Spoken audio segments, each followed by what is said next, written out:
donc livre bi yëpp affaire diine lay wax mu mel ni Cheikh Anta Diop day xas diine yi day toroxal diine dafa nekk di guerre contre diine yi donc idéologie boobu lañ ñëw lal ci diine ci téere boobu loolu benn la ñaareel bi mooy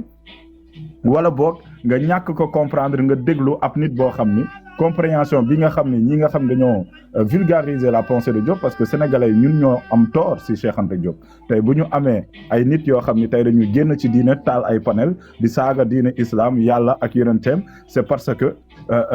ñun au préalable suñuy intellectuel si jamonoy Cheikh Anta Diop ñoo deful liggéey bi ban liggéey ñoo deful liggéeyu vulgariser la pensée de Cheikh Anta Diop dañu bàyyi terrain bi noonu am ay nit yoo xam ne am ñi si ñoo xam ne sax dëkkuñu Afrique dem jëlee ay bind Cheikh Anta Diop ne Cheikh Anta Diop ko wax yokk ci seeni wax ñoom di waxloo ko lu leen neex génnee ay boy yu ndaw si diine bi ba boy yooyu ñooy taxaw tey si live bi di saaga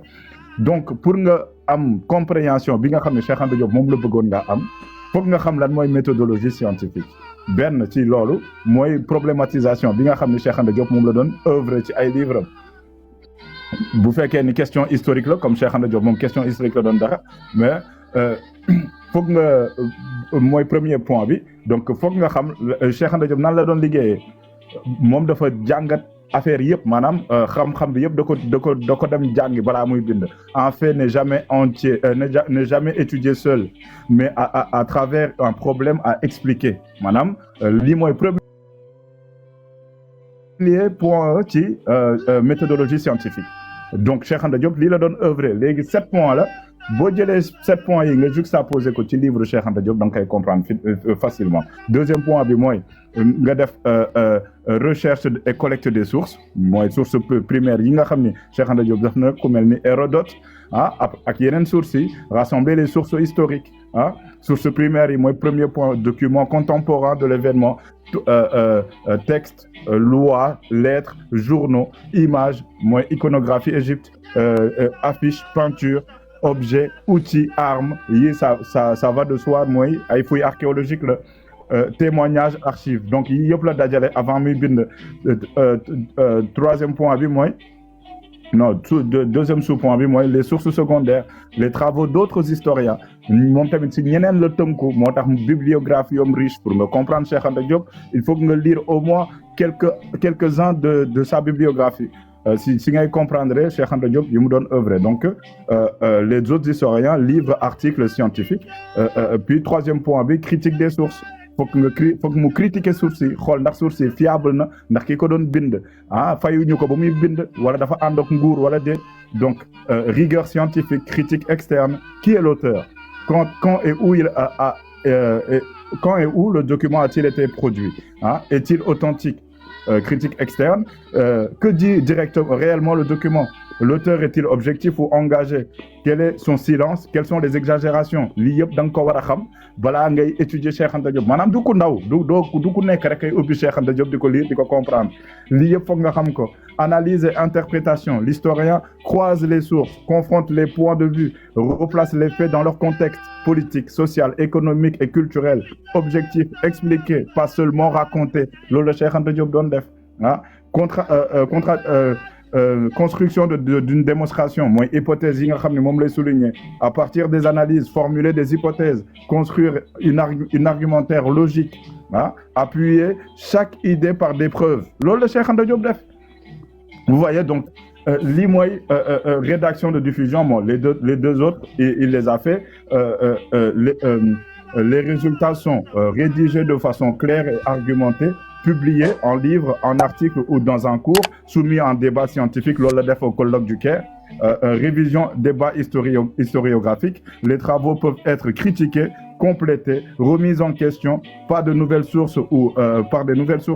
nouvelles méthodes. L'histoire est une science humaine et évolutive, jamais figée. Donc lii moo taxoon Cheikh Anta Diop di ñu wax ne armez-vous de science comme ça ngeen ñëw ngeen weddi ma parce que tant que ñi ngi armé wu science moom xam na ne science da ko imposer ñu critiquer ko waaye pour nga critiquer Cheikh Anta Diop il faut se lever tôt parce que rien que bibliographie am boo ko commencé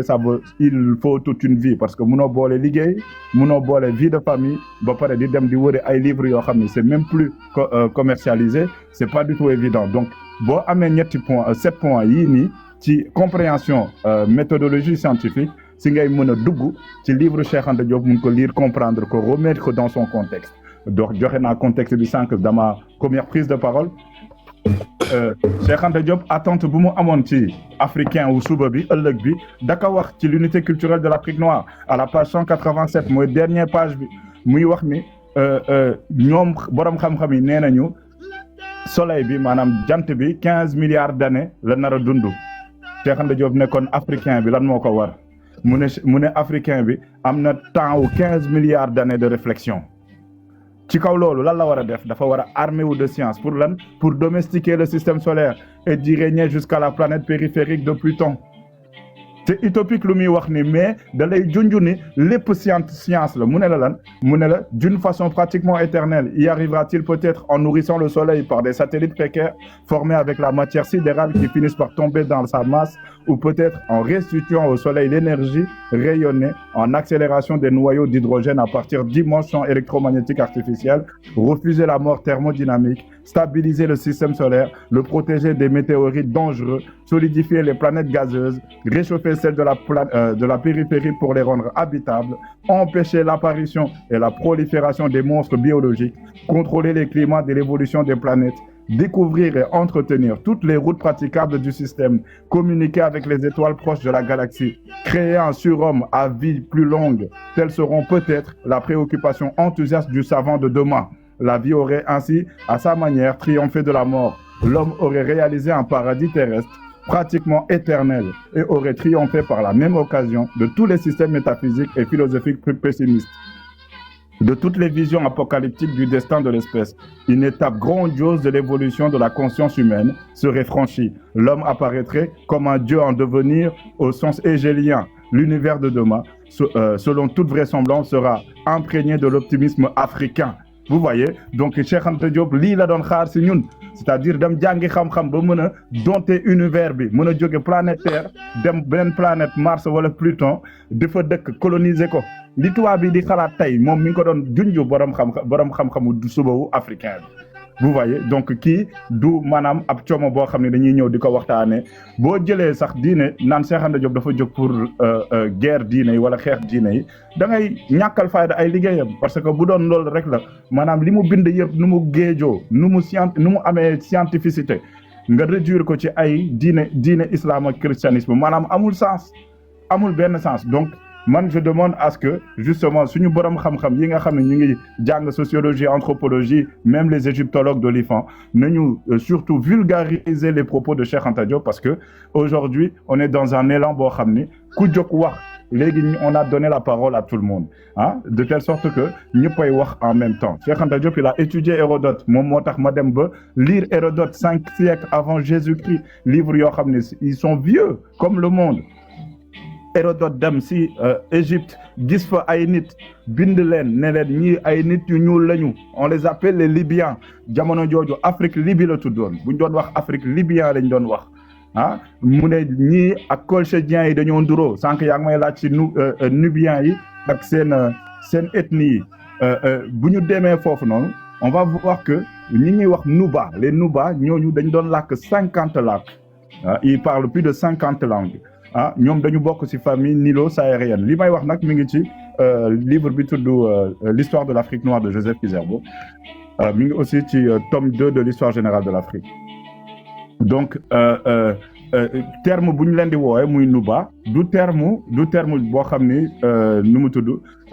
ethnique la maanaam boo woowewu ñu leen loolu parce que ils sont de l'ethnie d'ailleurs même les Égyptiens bu ñu leen doon wax Remethiou Kemtiou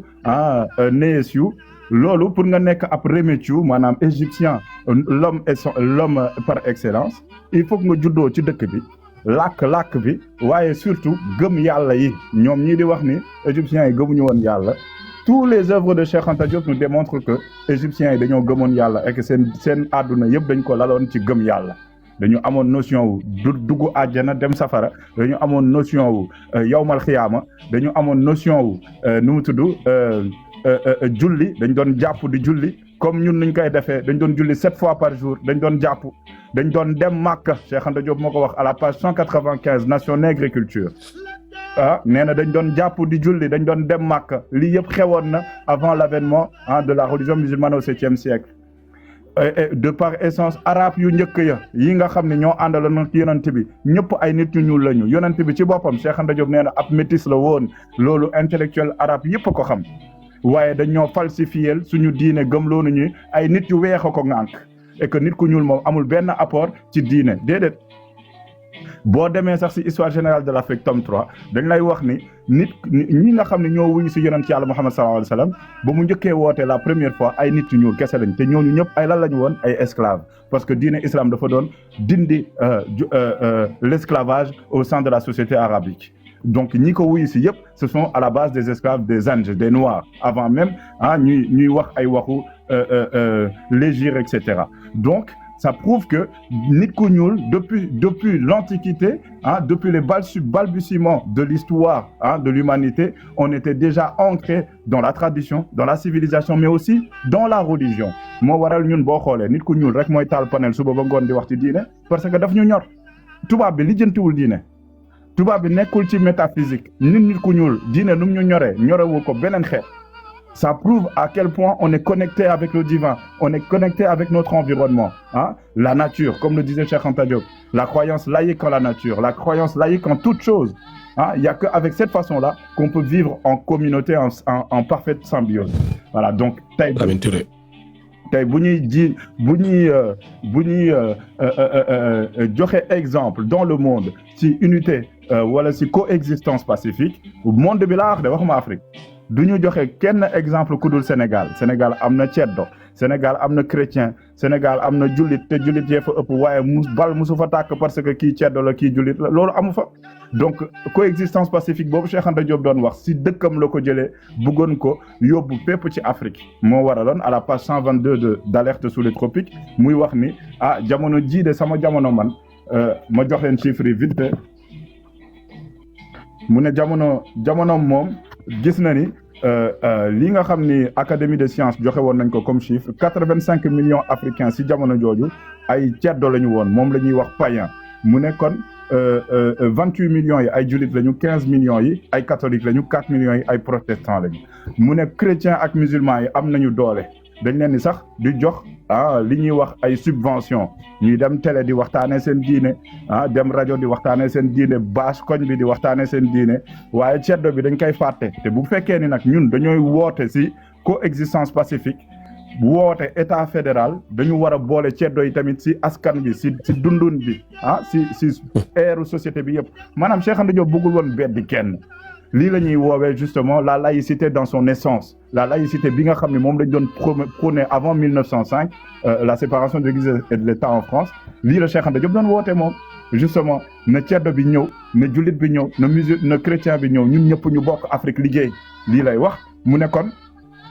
mu ne ñii ñëpp ni ñu amee doole noonu la ñu war a joxee ceddo bi aussi doole mu am temple bu muy jaamoo yàllam ñu formel ko ay prêtre bu fekkee amul hiérarchie à l'échelle du continent waxul Sénégal waxul Côte d'Ivoire à l'échelle du continent yéen a ngi dégg donc ceddo yi peut-être ñoom fii la ñuy jëlee wax yi di wax ni diñ ko génnee ci contexte am di wax ni Cheikh Anta Diop nee na nañu dooleel ceddo yi waaye diine yi bu waratuñ ko may doole waxul loolu en fait tout le temps faut ñu bàyyi xel ni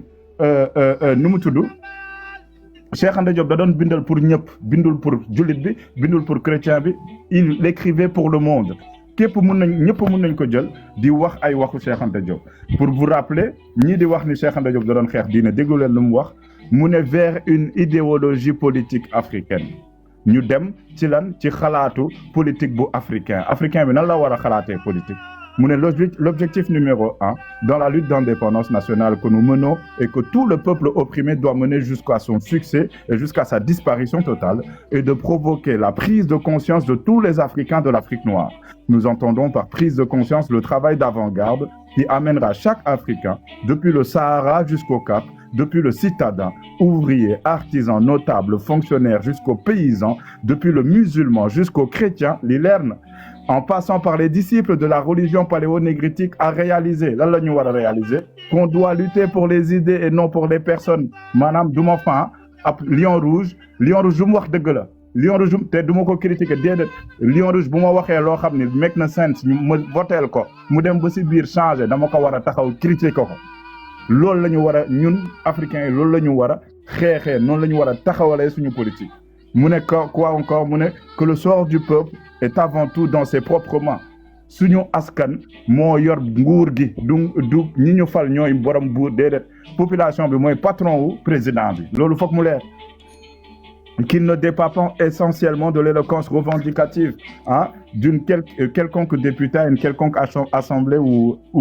chambre européenne kon ñu gis ni jamono jooju député yi ñu doon wax souvent dañ doon siéger à l'Assemblée nationale française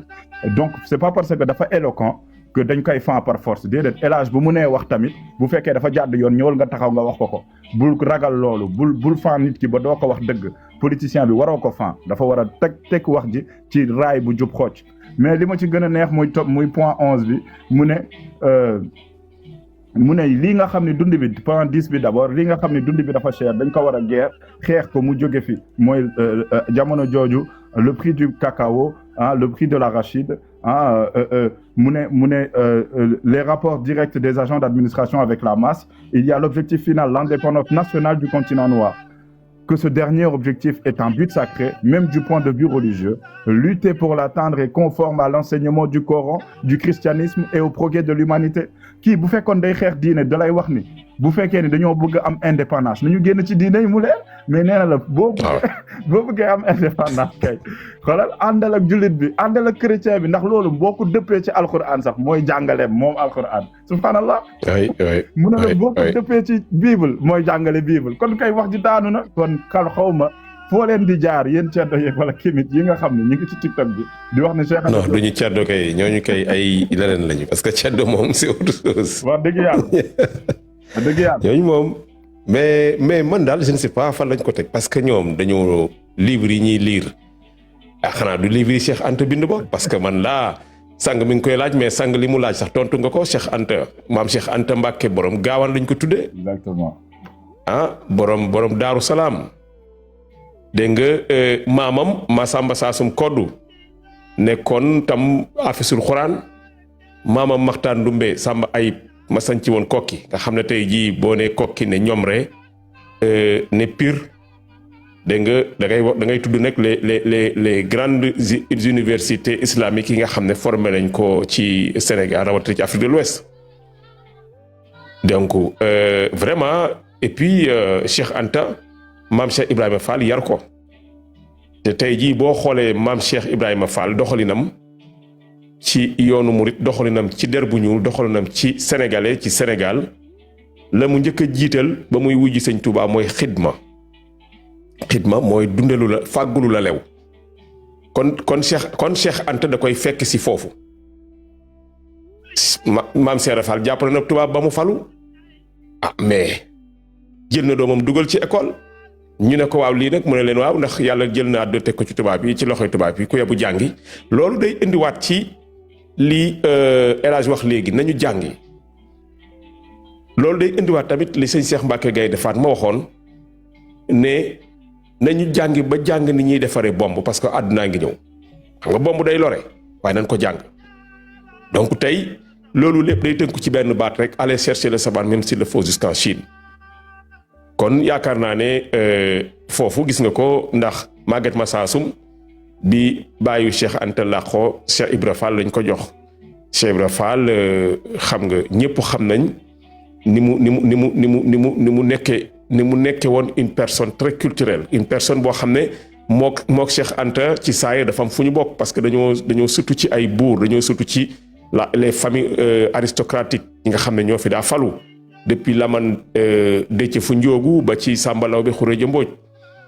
dégg nga Cheikh Anta surtout tamit ci doomi soxna parce que su ma waxee doomi soxna mooy les Diop les Mbacké les Bousso les Sey les Fofana les Tandiagoro les Cissé les Dramé les Sakho bi l'empire di Ghana tojee dañoo dugg si ci réew mi te ñooñu ils ont en fait dañoo quitté Ghana pour sauver seen diine ñenn ñi jógee dans ba tey dans le nord avec l'arrivée de la révolution de Déni Yankhobe muy Kolté Ngale autres les Sall ñëw Kajoor les Dieng avec la chute de Tekruur ñu perdre Walalde donc voilà les Ba jóge foofu ñëw installé ci réew mi donc je pense que ne Cheikh Anta li mu gën a xam nit ñi mooy que ne nit na nga xam sa bopp gëm sa bopp mais rawatina tamit nit ku ñuul donc et puis fi may tëjee sax ci laaj boobu mooy nañu xam ne tam àdduna nam doon doxe bu njëkk ba muy baax mooy nit ki confiance lañ daa doxe bu njëkk da nga daan ñëw rek yonent bi ne la nga ñëw rek ne yonent bi sallallahu alayhi wasallam parce que mooy le prophète de l'islam donc weer yu ab sàmm daa ñëw ne ko weer yu feeñ na ñu ne kon wori nañ weer yu feeñ na kon nañ woor parce que booba kàddu dafa amoon solo kenn daawutoon wax comme nii xew léegi nag l'islam ci boppam moo njëkk a innocenté l'être humain l'islam ku culpabilité gënalu ko quel que soit alpha parce que dañu wax ne tey bu ñu jëlee tey un exemple bàkkaar bi ñuy wax mooy muy seq ak koo xam ne daganu la dañu wax ne tey jugement ba da cee war a mën a am ñu gëm ko mu am crédibilité mooy ñaari témoins yi ñoo ko war a fekke kenn ki day jógee exemple Ndar kenn ki jógee Ndakaaru ñu quitté te du ñu xamante du ñu yëgante ñëw yemandoo au même temps ci action bi pour que l'action soit bien jugée et accordée comme quoi que ne ñii dañu nekk culpabilité kon xam nga l'islam moo njëkk a innocenté l'être humain kon foofu ñun et puis ñun yonent bi comme affaire jullit la ñuy laaj nañu xam ne yonent bi charia la ko yàlla atteloo aqiqa suñu borom a ko téye charia mooy lan gis nañ ko mu julli gis nañ ko mu woor yor na turub jullit doon na wax ashhadu an laa ilaaha illallaah ashhadu anna muhammadan rasulullah bu génnee àdduna dañ koy sang jullee ko ndoomu aadama foofa lay yem la ca des nag aqiqa la yàlla koy atteel boppam yàlla mooy xool ndax doon na jaamu mu ne doon na jaamu waaye safara laa koy dugal moo ma neex Dieu n'a de compte à rendre à personne mu ne daawutoon jaamu yàlla ne daawutoon jaamu waaye maamam àjjana maamam safara maa koy dugal àjjana moo ma neex parce que doomu aadama ci charia la yem aqiqa yàlla moo ko moom nañu arrêter de juger les gens ci day dem safara day dem àjjana allahu ahlam yàlla rek moom moo xam en tout cas liñ mën a wax ci moom ay mbokkam di ñu dégg tamit mooy jullit lañ ko xamee tëru jullit lañ ko xamee am na ñu ko wax fii léegi am na ci ñoo xam ne taxaw nañ seede ne gis nañ ko daan na julli et puis sax man je pense que ne loolu c'est pas ça qui nous fait connaître Cheikh Anta ndax doon julli wala daan doon julli mais tey yàlla ci boppam loo ko jaamu taamu na ci tamit ngay sàkku ji xam-xam di sàkku ji lu la lew c'est pas parce que tamit da nga koy jaamu ba am lu la neex waaye da ngay jaamu yàlla dana dama bind nit ak jinne lu ñu jaamu ma mi ngi ci alxuraan newul kenn dinaa la dugal fii daf ñoo wàcce uniquement ngir ñu jaamu ko après nag même bu yonente amutoon bu dara bu àjjana amutoon safara amutoon tamit yàlla dañ ko war a jaamu yàlla nag dafa am topp yàlla am na liggéeyal yàlla am na il faut bien faire la différence des choses kii jaamu yàlla kii topp yàlla ak kii liggéeyal yàlla ndax yàlla dañ koy liggéeyal ci doomu aadama yi parce que l'homme est l'image de Dieu baaxal karam naa bani aadama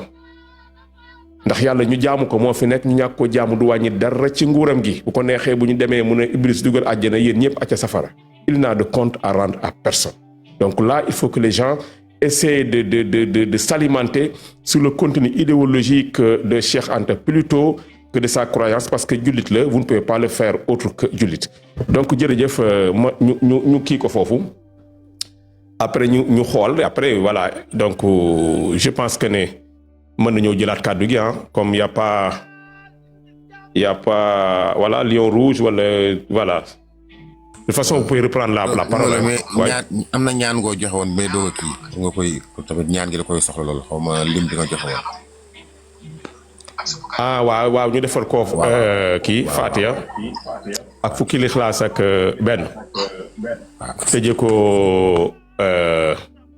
julli ci yonente bi allahumma salli ala sayyidina muhammadin wa sallim donc voilà waxtaanee aada ak cosaan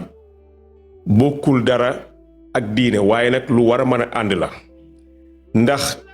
mën nañoo nekk jullit waaye on préfère nekk jullit mu ànd ak sunu aada mën nañu nekk catholique mais on préfère et puis il est mieux que nit ki nekk catholique waaye ànd ak aada réew ma ndax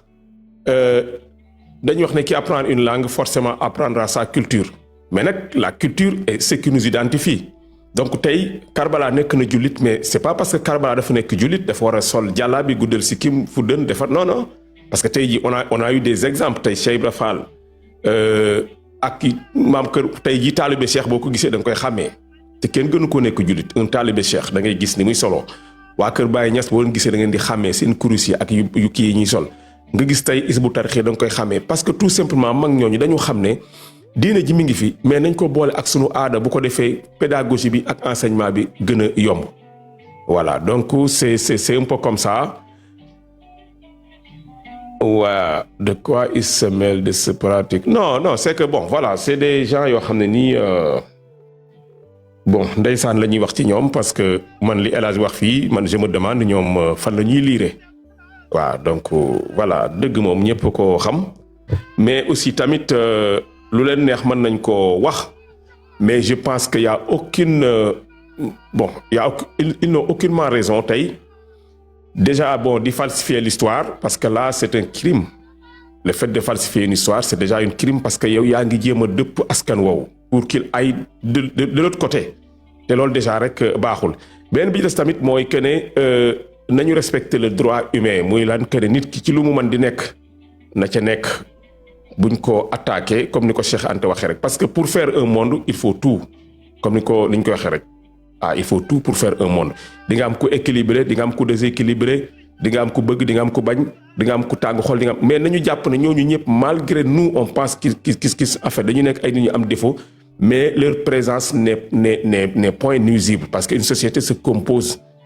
un tout petit peu bon ci ay ñu eggul ñuy waaj a jóg ñoo xam ne jógaguñu ak ñoo xam ne ñu ngi nelaw parce que il faut qu'il y ait kii jóg mooy yee kii nelaw. kii nelaw mooy wax ki fi nekkutoon donc loolu je pense que ne nañu ciy bàyyi xel bu baax kon gars yi Aïcha kon nag ñu yëkkatiwaat débat bi rek léegi nag s'il y a pas d'intervenant ci ñi fi kaw. waaw Karbala damay am lu may dugal rek lu gàtt di tàmbalee di gërëmaat di santaat. ndaxte man tey sama xol dafa sedd ba dama ni woon sax tëj naa sama ngóoliir dootuma waxat. waaye xol bi dafa sedd ndax wax ji ma fi dégg alaaji day xamoon naa ko dégg naa ko mu waxtaan waaye tey jii nii mu waxtaanee sax dama ko mës a dégg te xam naa ne ñiy sedd loolu bari na tey buy wax da nga yëg ni li muy wax da koy defee xol ak yéene te it nag xam naa la ko waral waaye da di as gor ndax gor rek ngay jox cër mu bañ a wax dama koo yayoo as ku dul ab baadoo la boo ko joxee cër danaan daa ko yayoo waaye nit ki nga jox ko cër mu ñëw la nga yaakaaroon ci moom mu defal la lu ko ëpp. man daal sama xol sedd na di la jaajëfal yow it ci kóolute ak nawloo gi nga ñu nawloo ba di ñu jox cër bu mel nii. xam nga ki jàng benn téere ak ki jàng fukki téere dañoo mënut a toll ab xam-xam nag. Alaaji dafa jàng bibliothèque Cheikh Anta Diop yëpp man ma jàng ci as lëf. amiin. bëgg geeg namm geeg xemmeem gee fi ne waaye moo ma ko gën a xam moo tax ma wax la ma la wax ba li xew-xew tey waaye nag Cheikh Anta fi mu nu woo dafa jar a taxaw Cheikh Anta danoo woo ci xam-xam la nu woo ak ci fonk suñu bopp fii rek lanu Cheikh Anta woo de ci xam-xam ak ci fonk suñu bopp may soññu suñu rakk yeeg suñu doom yi di soññu sama moroom yi di soññu sama mag yeeg sama baay yi nañu xirtalaat ndaw yi ci wuti xam-xam nañu xirtal ñëpp ci jàngi wuti xam-xam ndax Afrique gi kat ñun rek ñoo ko mën defaral suñu bopp suñu réew mi ñun rek ñoo ko mën defaral suñu bopp kenn duñu ko defaral. effectivement. fii la Cheikh Anta woote bi ci jiitu nag man damaa am sama combat personnel bu may wootee mooy nanu delluwaat ci suñu làkk wi dafa am solo. jàngi làkki jàmbur am na solo lool ndax dana tax am xam-xam dana tax am ouverture jëm ci biti. waaye am réew la ci Rousseau waxoon laay wax rek Rousseau dafa waxoon ni toute langue qu'un peuple parle et qui n'est pas sa langue est une langue servile. lay ma baamu ko toute langue qu'un peuple parle et qui n'est pas sa langue est une langue servile loolu lu Rousseau waxoon waaye bu Rousseau waxee loolu Ngukki Waccongoo daa wax leneen dañu la langue d'un peuple est la mémoire de sa culture l'effacer c'est effacer son histoire. ah oui. kon nañu delluwaat ci suñu làkk yi di ci soññu càmm gi fi nekk son excellence Bassirou Diomaye Faye jiite ko son excellence monsieur le premier ministre Ousmane Sonko topp ci. ñu soññaat ñu ñaaxaat ñu jëngalaat ndaw ñi école yi daara yi ñu jàngiwaat làkki réew mi pël baax na séeréer baax na soninke baax na wolof baax na joolaa baax na waaye nañu jànge xam-xam ci làkki réew mi damaa gisagul ci àdduna dëkk bu jëm kanam ñu ni ban la jëm kanam ñu ne làkku jàmbur man gisaguma ku ko xam na ma ko wax ku ko xam na ko fii nag la ñu Cheikh Anta doon woo xam-xam bi ñu Cheikh Anta woo yëpp boo gisee téere bi mu njëkk a bind muy nation agriculture mu dugg ci def ci ay parenté linguistique saa wolofam koy wax sànq xëy na déggu wolofam jotoon naa dese woon naa bënn waaye yitte jëmu ca def wuti ay waat ci waati wolof indi parenté linguistique entre wolof ak égypte ancien indi parenté linguistique entre wolof ak séeréer indi parenté linguistique entre wolof ak yoruba wolof ak swahili lu ne mu indi ko ci xam-xam loolu mooy mu ñuy xiirtalaat suñuy lang sama xol dafa sedd maa ngi gërëmaat ñëpp di nuyuwaat ñëpp di baaluwaat ak ñëpp di kontaanaat yow Karbala di la wax ne la yàlla na la yàlla fay yàlla na yàlla defal ndam sa panel bi li ngay wut di kippaangoo gi di mboorum Sénégambia di ci woo ñëpp nag na ñëpp di abonné ci page bi am nañu groupe WhatsApp mboorum Sénégambia am nañu association na ci ñëpp bokk ñu àndandoo doxal réew mi ci mboor ci mbatit ak ci làkk wi incha allah wasalaamaaleykum wa rahmatullahi taala wa barakaatu jërëjëf. jërëjëf sama xarit en tout cas lu jiit njaaga yaay njaag de tey bu fi ay nit taxawee ñen ñi di xame yow la yow nag lii bettuma ci yow ndax nit ku baax nga te lii rek laa la xamee fédérateur nga et puis ñu baax nga ñu baax ku baax rek lay xam ndax élage mi kenn gënu ko te yaa ñu ko indil waaw moom it mu nekk ku woyof reconnaître ko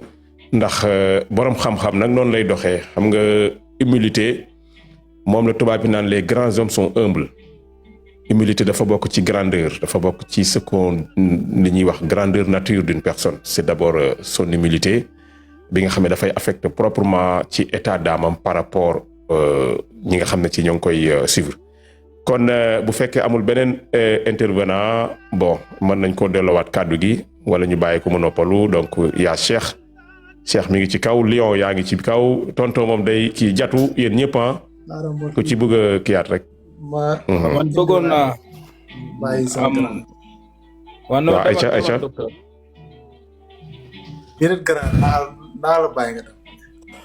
merci beaucoup. positif vraiment kàddu yi rafet na El Hadj moom dañ koy delloo njukkal saa bu jëlee rek. day indi li nga xam ni moom pour man foofu lañ toll ci jëmmal Cheikh Anta ndax weesu nañ lu bari ci li mu indi parce que moom histoire daf ko jox raison ci lépp science daf ko dëggal maanaam ba mu tàmbalee di wax ci nu nit ku ñuul ñëwee ci àdduna ñu ko jànge ci wàllu science nga xam ne moom avant moom li fi amoon berceau à roulettes moo fi amoon maanaam berceau de l'Afrique comme berceau de la civilisation non berceau de l'humanité loolu c'est Anta moo ko njëkk a prôné moo ko njëkk a prouvé avant lui li fi amoon ay plusieurs berceaux moo fi amoon benn berceau commun amul woon kon loolu tamit ndamam la bokk na ci ndamam aussi li nga xam ne tey man jàpp naa ni loolu mooy li gën a tardeel Afrique ñaari baat yi nga xam ni man pour man moom la Cheikh Anta rawee ñu bari waaye Cheikh Anta dafa amoon courage borom fit la woon te xam naa ni fit boobu ci wàllu ceddo gi nga xam ne yaa ngi koy wax sànq Karbala fi mu bokk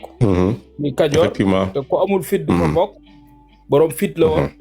ñun nag fit dañ koy natt rek ci maanaam Amérique gii di nappeeg yooyu la ñuy nappe fit loolu du fit déedéet man pour man loolu du fit waaw loolu moom ak tooñ la ak yëg sa bopp mën nañ ko jàpp sax boo déggee wolof ba mel ni ñoom positif jiñ ko réewande sax waaw mais loolu waaw mais man fit maa ngi koy natt ci nga woo say nawle yëpp àdduna bépp boobu suufeel la ni doo dara nga joxoñ leen ni leen moo ne de man maay dara ba yéen lii ngeen sukkandiku sax dara gi ma nekk moo ko waral maanaam mooy défier maanaam y a une défiance loolu la tubaab di woowee défiance dafa défier l'intelligentsia occidentale xam nga depuis ba muy commencé di jàng Sénégal nga xam ni ca la commencé di am ak ay problème ak ay ña ko doon jàngal Sénégal jamono yooyu ay tubaab leen di jàng mu continuer France di am problème yooyu et Aimé Césaire mu ngi koy wax ci Nation Nègre et Culture Aimé Césaire mu ngi delloo njukkal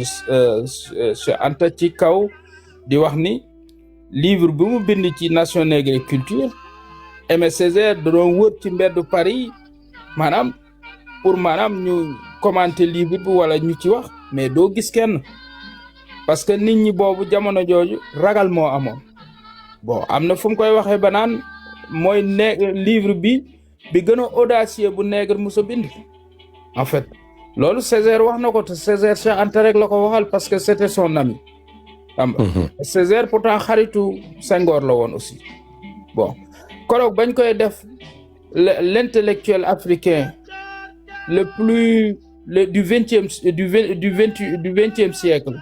mook web bi leen koy jox boobu mu ngi ko fekk ci laboratoire am IFAN muy liggéey c'était en 66 boobu mu ngi ko fekk muy liggéey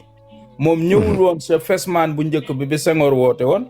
mais bañ ko koy nommé moom di ko def l'intellectuel africain le plus influent du 20e siècle mook Webb Dubois William Dubois ñun ñëpp ko jàng en littérature américaine pourtant Cheikh Anta mu ngi woon bureau di liggéey koroog bu muy dem aussi colloque du Caire maanaam Bara Diouf mu ngi koy nettali journaliste fa Bara Diouf nee na Senghor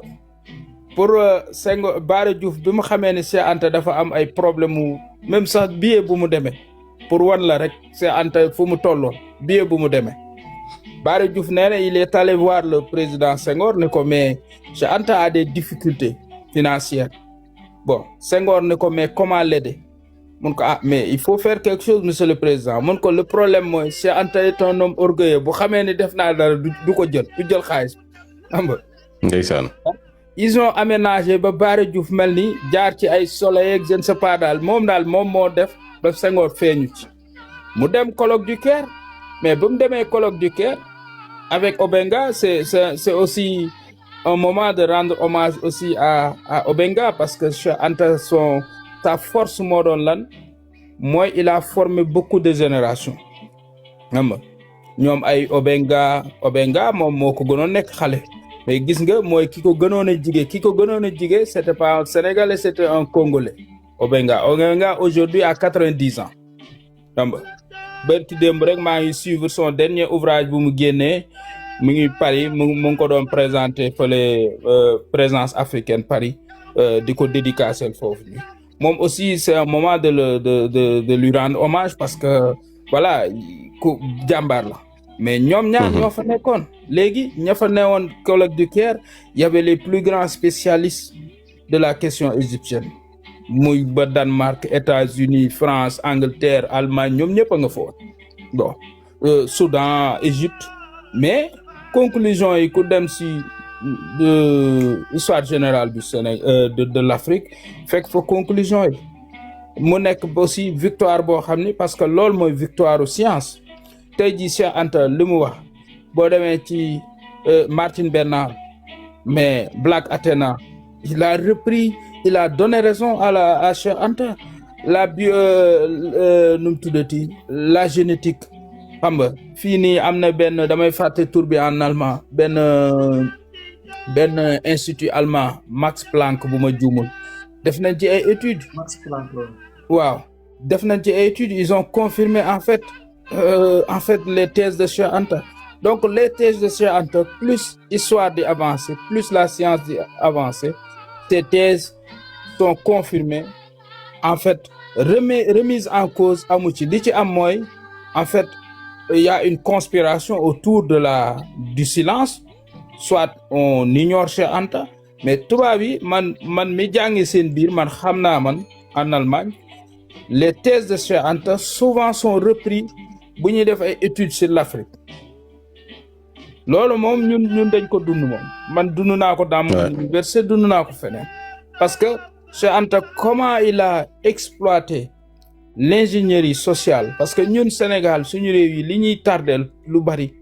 mooy dañuy négliger ingénierie sociale nos matières là ay culture ay démographie ay anthropologie ay sociologie dañ leen di négliger alors que doomu aadama pour nga xam ko foo nga xam univers am soo xamul univers am mënoo ko xam loolu Cheikh Anta daf ci liggéey moo taxoon moom li mu nekkoon un fils du terroir li ñuy wax un fils du terroir il avait des antécédents xam nga du terroir loolu moom dafa feeñ tout son parcours parce que dalay wax ni mu jànge alxuraan xam nga mu ngi koy nettali ba 11 ans mu ngi ci njàngum alxuraan nee na ba 11 ans da ngay dëkk ak sa famille da ngay dëkk ak sa milieu da ngay xam sa milieu xam nga nee na jàng alxuraan waaye da nga koy jàng njàngum li wolof di wax njàngum gumba mën nga ko bind lépp maas ko waaye daanaka doo ko xam doo ko comprendre waaw bu fa jugee nag ci lay jugee après dem dugg njàng école jàngum école moom dugg école moom yéex na koo def sax mais pour wan la rek en fait volonté bi mu amoon ak génie bi mu amoon ak taxawu gi mu amoon ñu ko taxawu maanaam wajur yu sonn ci moom jiital ci turandoom maam Cheikh Anta Mbacké Cheikh Ibrahima Fall mi nga xam ne mooy baayam bàyyi jidleem maanaam Sëriñ Tuubaa mi nga xam ne moo leen yilifoon njaareem googu ak kër gu mag gi nga xam ne moom fala daanaka fala newoon ceytu ak maanaam kër maamam kokki gi nga xam ne moom dend def na fa juróomi at xam nga yooyu day forger doomu aadama maanaam te boo gisee 1960 téeréem bi mu bind les fondements loolu man je le dis au Sénégal yàgg naa ci politique bi def naa ci fanweeri at parti bu ne daanaka jaar naa ci communiste yeeg ñoom Landing nekkoon naa communiste génn fa jaar ci libéraux yeeg génn fa waaye lenn moom seetlu naa ko ci politique gu Sénégal te Anta ko fi njëkk a def mooy avoir un projet politique une pensée politique ginnaaw Cheikh Anta Ousmane Sonko laa gis mu def ko fi waxuma ko nag pour parce que moom la mais moom laa gis mu def ko une solution pour un Sénégal moom loolu pensée politique te pensée politique ab politicien da ko war a am Abdoulaye Wade amoon na ko mais c'était trop général un destin pour l'Afrique bon xam nga Abdoulaye Wade moom dafa xëroon ci lu ne suñu maam jooju am mais dëgg la am mais da ngay gis ni dafa mel ni ñun réew mi ñu nekk nii daal li may wax rek moom laay waxaat mag ñi lu tax ñu nekk solution bi mooy mag ñi ñoom bi ñuy taxawal réew mi ay gone lañu woon muy Sëñ Tuubaa muy maam Alaaji Malick muy Cheikh Anta koo ci gël ba ñuy def li ñuy def président bi at yii mu am moo leen magoon Sëñ Tuubaa bi muy taxawal yoonu murid fanweeri at la 1883 ginnaaw bi fi maam Mor Anta Sali jóge maam Alaaji Malick bi muy dem Màkka fanweeri at ak ñett la Cheikh Ibrahima Fall mi bi muy ñëw ci Sëñ Tuubaa ñaar fukki at ak juróom-ñaar la am loolu la ñu wax maam Cheikh Anta buñ la waxee bi muy dem di négocier le prix de l'arachide dans les savonneries de Marseille xam nga boobu ay ba journal le Petit Marseillais di ko bind ay gone la ñu woon mais buñ ay gone ci saayir daal Lat Joor Ngoone Latiir ku ne gis na ko damel ci ñaar fukki at ku ne jaar na fa te li am solo lu tax ñu am solo ci seen taxawaay ci at yu soriwul mooy dañoo xam lan mooy jeunesse lan mooy ndaw ak ndaw lan la mën ñu teel a def li ñuy def waaye da ngay gis ni tey jii nga xam ne dañ leen a waroon a jàngale weesuwul maanaam ñoom la ñu indi ci xam-xam la ñu rëdd ci maanaam doxalul am réew nga jël ko jéem koo méngaleeg fi réew mi te Cheikh Anta ci loolu la ñu woo mooy xam-xam boobu maanaam armez-vous de savoir jusqu'aux dents ba pare toftaloo ci lan mu ni aller réclamer arracher sax la utiliser baatu arracher votre patrimoine culturel dafa am solo parce que culture mooy lépp encore une fois culture nee na bu weesoo la dimension linguistique la dimension historique c'est la dimension psychique te psychique boobu il sous-entend la culture parce que nee na Afrique li ñu différencier ak ñeneen ñi mooy ñun ay peuple la preuve les peuples d'Afrique en géographie moi j'ai fait la géographie en géographie les peuples d'Afrique la ñuy wax population ay rabu àll lañ ko war a wax mu ngi mel ni migration rabu àll moo koy def tubaab yi ñoom duñu wax ni dañuy migrer ñooy ay expat la ñuy woowee seen bopp. si effectivement jël baat yi nga xam ne day gàkkal ñun duñu ko jox man ba may jàng école damaa jàng ni doomu aadama lan day dafa mobile. rabu àll mooy migrer wolof moom di la ko tekkil màngaan wolof màngaan lay wax.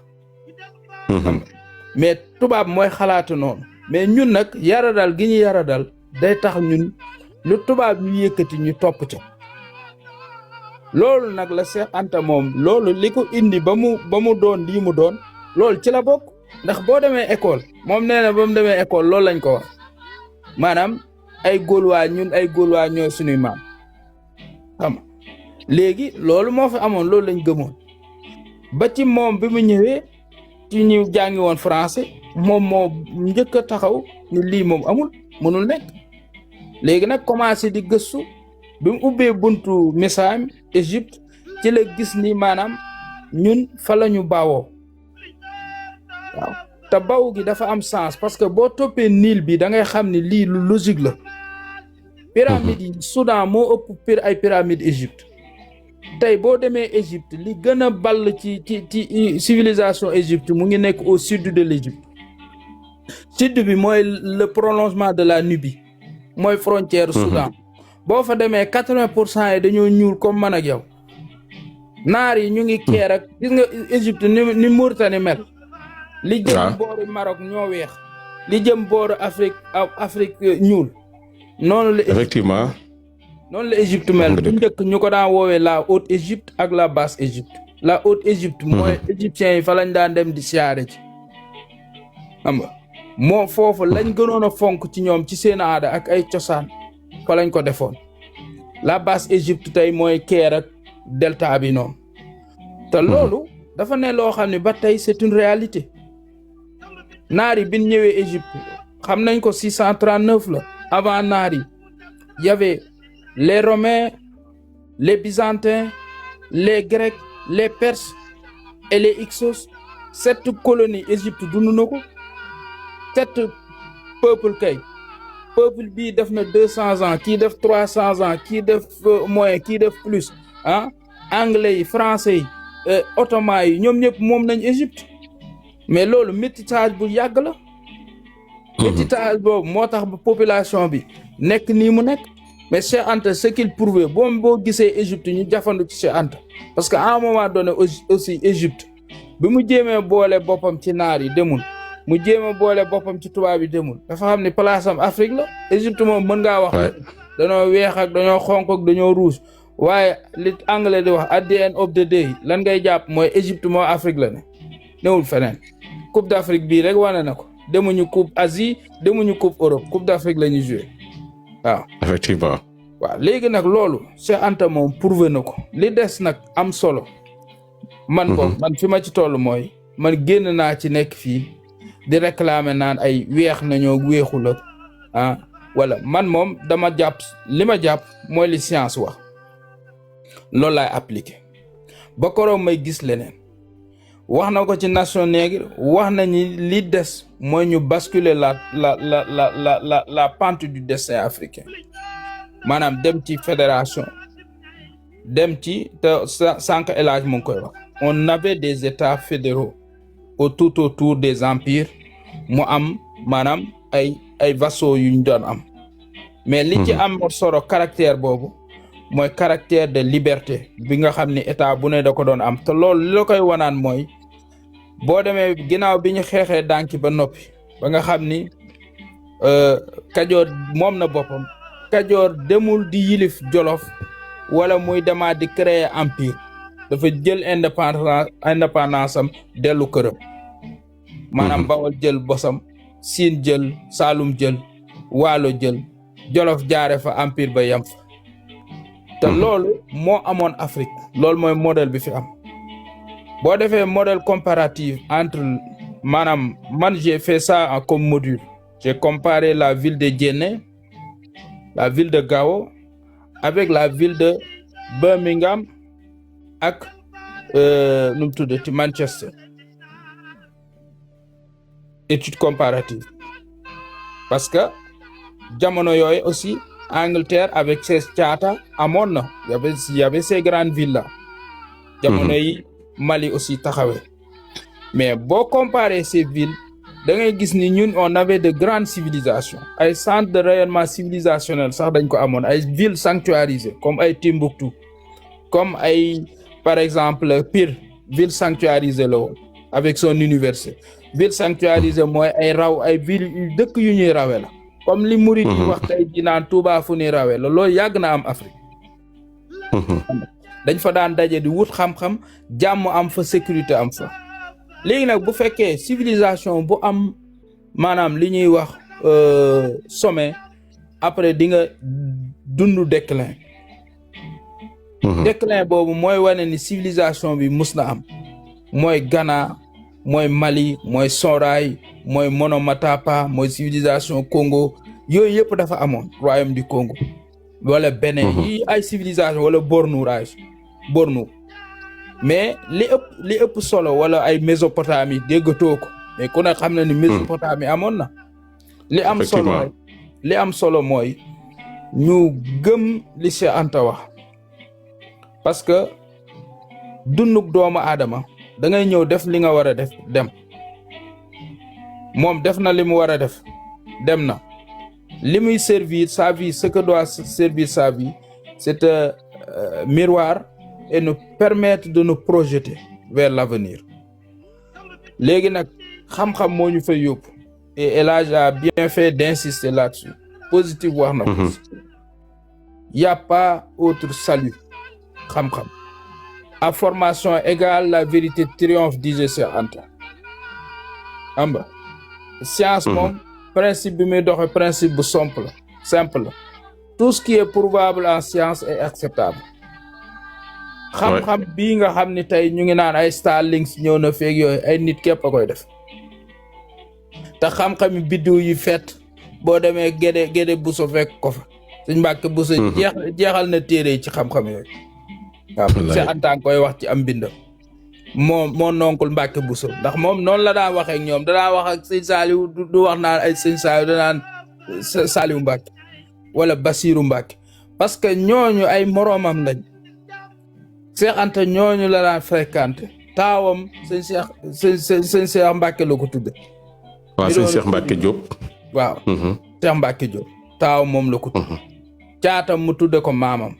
Masamba Saasu kon bi tax ñenn ñi nga xam ne xamuñu ko mais li ko waral lépp nag kémit yi di wax man je les blâme pas parce que je me dis que ni y a pas un travail de fond qui a été fait sur Cheikh Anta et loolu c'est la faute de l'État. Ouais, ça c'est vrai. C'est pas leur faute ñoom dañuy xool rek parce que Cheikh Anta bind na lu bari boo demee ci l'Afrique noire précoloniale mu ngi ciy wax en fait les Égyptiens comment ils pratiquaient le jeûne comment ils faisaient la prière 7 fois suivant la direction du soleil loolu boo dee yam ci ab kébit lire ko mais mën nga ne mais kii moom kon lii dafa xaw a nuroog l'islam bu la neex nga tirer ci say conclusion problème bi mooy bu fekkee y a pas un travail de fond boo xam ne l'État du Sénégal moo ko war a def wala les intellectuels sénégalais def ko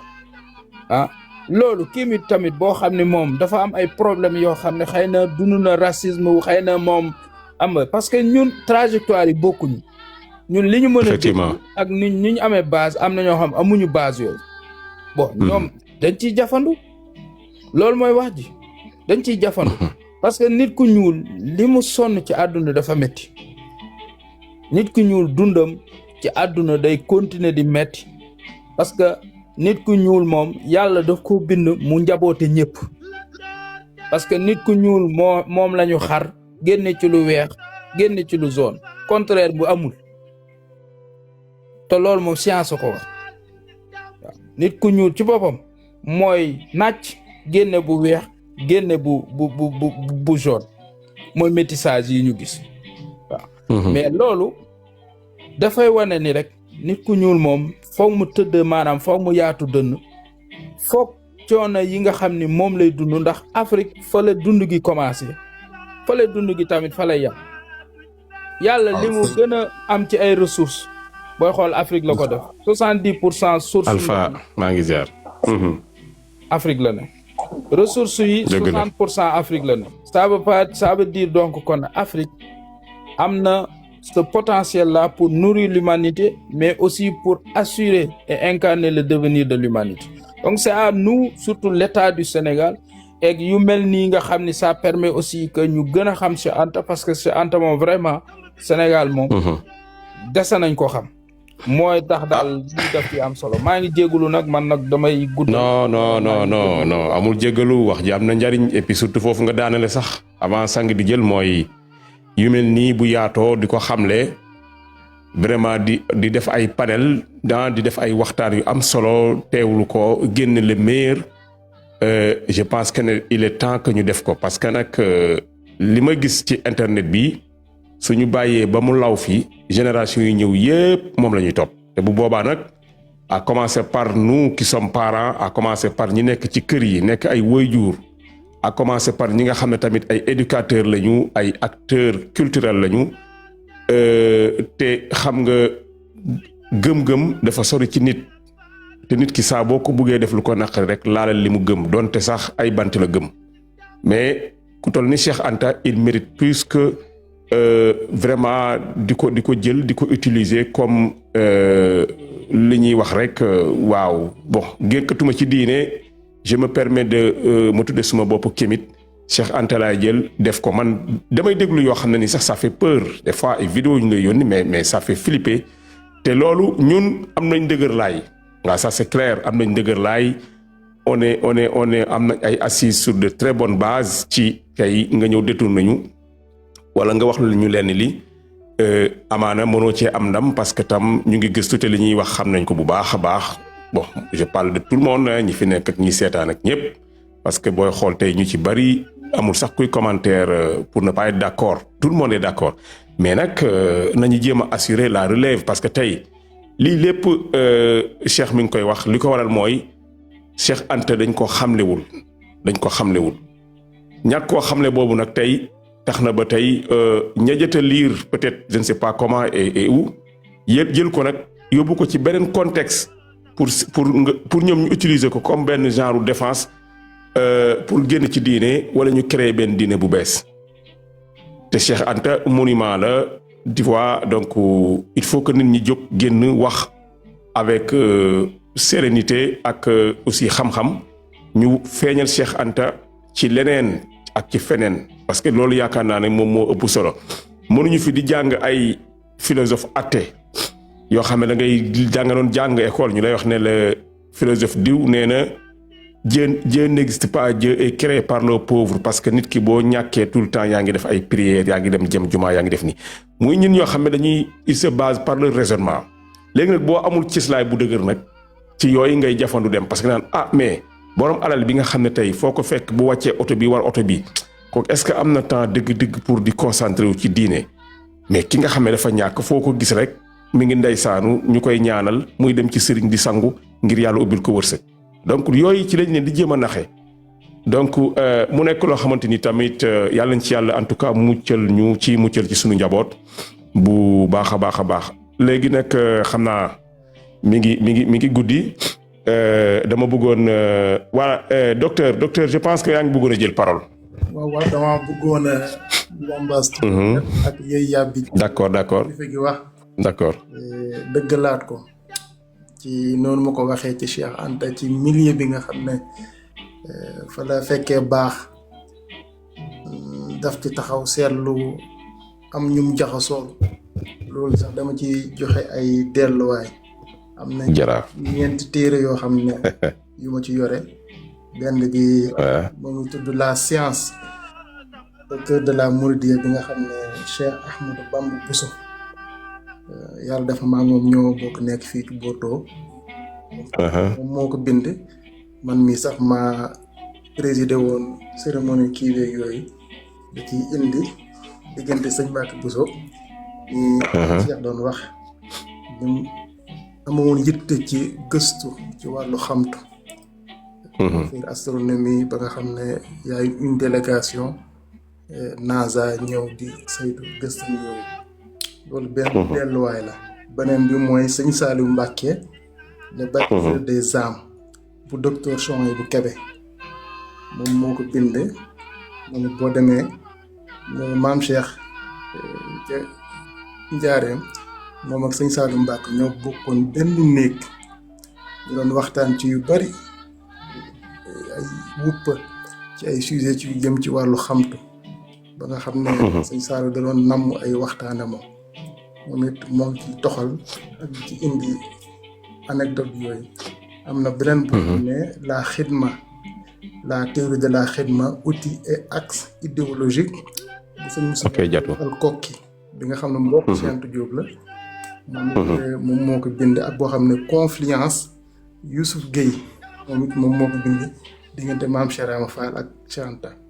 kon nga gis ne milieu bi am na jeexanta bi ñu def ci yitte ji mu amoon ci bëgg xam-xam ak solo gi xam-xam am waaye man fi may ñambaasee rek mooy fi grand Cheikh waxee mooy interpeller l'état ku mel ni Cheikh Anta xam nga fu ne tey boo jëlee borom xam-xam yu mel ni ay ñoom Einstein wala ñoom yeneen borom xam-xam yi niñ leen di ñoŋalee seen liggéey ak liñ fi bàyyi fexe ba am siiw ñu am benn wàccuwaay ci àdduna bi yëpp ay ñoom Darwin ñëpp xam leen man nag foofu nag laa ne état bi mën na ci góorgóorlu bu baax baax yàlla def na jamono ji sax damay bind benn téere boo xam ne dama ko tuddee la Mouridia mobilité essor et diaspora am benn xët boo xam ne dama ko fa jagleel Sëñ Mbàkke Bousso ak Maam Cheikh Anta ci wàllu démarche scientifique ak académique ma am yu ma ci jukki rat yoo xam ne baax mbooloo mi ndax dama gëm ne macha allah ci wàllu daf sensibilisation mooy ñaax nit ñi ak delloowaat leen boo amee ku mel ni Cheikh Anta nga xam ne tey boo jëlee borom xam-xam yooyu ma tudd muy Einstein wala muy Darwin